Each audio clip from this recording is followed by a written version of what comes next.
श्रीभगवानुवाच ऊर्ध्वमूलं मधाशाखम् अश्वत्थं प्राहुरव्ययम् छन्दांसि यस्य पर्णानि यस्तं वेद स वेदवित्। तो भगवान श्री कृष्ण यहाँ पर बताते हैं, हे अर्जुन, एक वृक्ष है, पैनियन वृक्ष, अश्वत्थम जिसको कहा जाता है, जिसकी शाखाएं नीचे हैं और जिसकी जड़ें ऊपर हैं। ये जो वृक्ष है ये भौतिक जगत को दर्शाता है। ये ऐसा वृक्ष हम सब ने देखा है, और वो देखा है पानी की परछाई में। अगर आप नदी के पास गए हैं, वहाँ नदी के पास कोई वृक्ष है, तो आपने देखा होगा शाखा नीचे नज़र आती हैं और उसकी जड़ें ऊपर नज़र आती हैं। तो भगवान श्री कृष्ण क्या समझाने का प्रयत्न कर रहे हैं? इस एनालॉजी से भगवान बताने का प्रयत्न कर रहे हैं, अर्जुन, हमारा जो घर, हमारा जो रियल होम है वो इस भौतिक जगत में नहीं, वो आध्यात्मिक जगत है। ये जो भौतिक जगत है एक प्रकार की ये परछाई है जहाँ पे व्यक्ति अपनी खुशी या आनंद की खोज में लगा है। सोचिए, किसी व्यक्ति को पानी के परछाई में आम का फल नज़र आता है और पानी में कूदकर अगर आम के फल को प्राप्त करने की इच्छा रखता है, तो क्या उसको कभी संतुष्टि आनंद मिलेगा? संतुष्टि आनंद तो दूर की बात है, आम तो पहले मिले, आम भी नहीं मिलेगा। उसी प्रकार भगवान श्री कृष्ण इस श्लोक संख्या 1 से 5 तक ये बताते हैं, अर्जुन, ये तो भौतिक जगत है, is like a rented apartment.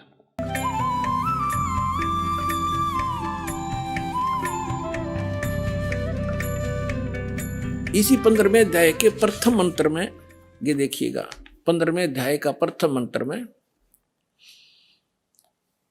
इसमें कहा है कि ऊर्ध्व मूलम अधः शाखम अश्वत्थम प्राहु अव्यम छंदासी यस्य पर्णानि ये तम वेद स वेदवित्।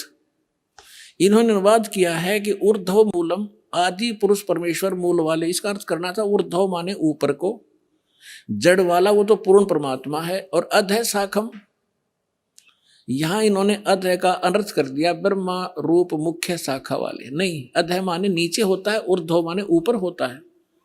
इसमें अधः 2 बार है, अधः अधः, ये दूसरे श्लोक में। अब यहां इन्होंने, और ऊर्ध्व ऊर्ध्व भी है, यहां देखो, इन्हीं का अनुवाद देखते हैं।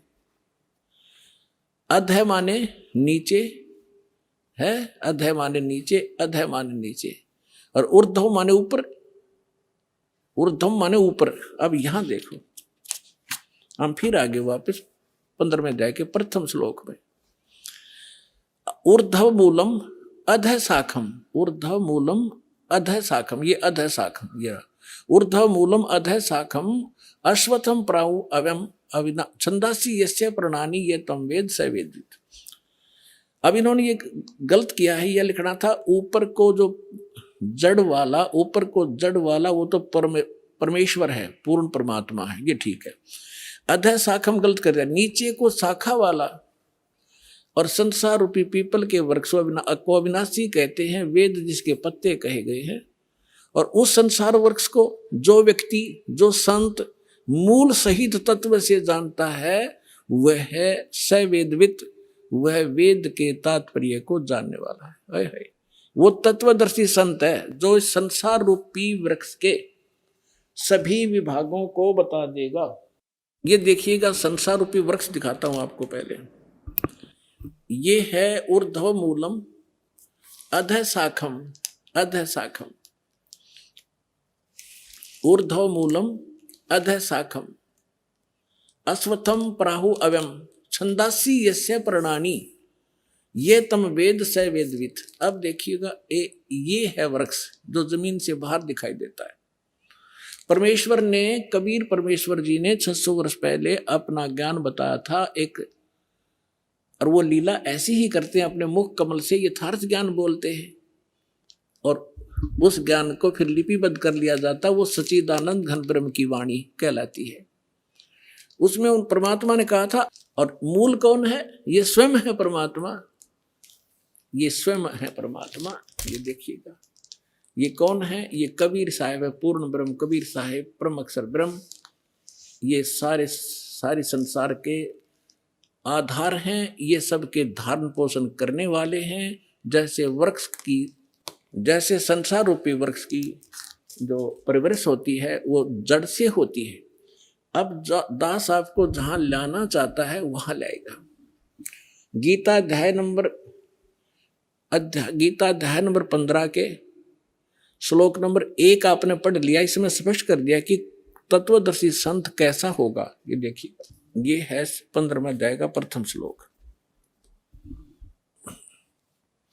इसमें बताया है कि ऊर्ध्व मूलम अधः शाखम अश्वत्थम प्राहु अवम छंदासी यस्य प्रणानी ये तम वेद सवेदवित। ऊपर को जड़ और नीचे को तीनों गुण रूपी शाखा वाला, ये इसको सारा कंप्लीट मिलाकर हम पढ़ेंगे ना। ऊर्ध्व मूलम अधः शाखम, नीचे को शाखा वाला पढ़ो इसको। और अश्वत्थम यानी संसार रूपी पीपल के वृक्ष को अविनाशी कहते हैं। वेद, ये वेद नहीं है। जैसे छंद का अर्थ होता है विभाग, किसी एक शब्द का एक ही अर्थ नहीं होता, कि जो इन सभी छंदों को, सभी विभागों को तत्व से जानता है। सरपुरुष कौन पोर्शन है इस संसार रूपी वृक्ष का, मूल कौन है और डार कौन है, शाखा कौन है, जो इन सभी को जानता है, सवेदवित, वो तत्वदर्शी संत है। तो परमेश्वर ने 600 वर्ष पहले बताया, इस दास ने परमात्मा से प्राप्त इस ज्ञान को आपके रूबरू कराया। अक्षर पुरुष एक पेड़ है, सरपुरुष वा की डार और तीनों देवा शाखा है, ये पात्र रूप संसार। तो यहां इस श्रीमद् भगवत गीता भी यही बताती है कि तीनों गुण रूपी, यहां देखिए आगे 15वें अध्याय का ये दूसरा मंत्र आप देखिएगा, उस संसार वृक्ष की तीनों गुण रूप। है पुण्यात्मा, ये सदग्रंथ है। यदि इन BA MA की पुस्तकों को एक बच्चा पढ़ समझ सके, टीचर की क्या आवश्यकता थी? इतने बड़े कॉलेज बनाने की क्या आवश्यकता थी? इन किसी भी अपने धर्म ग्रंथ गुरुओं को अपने सदग्रंथों का कख भी पता नहीं। ये कोड वर्ड है।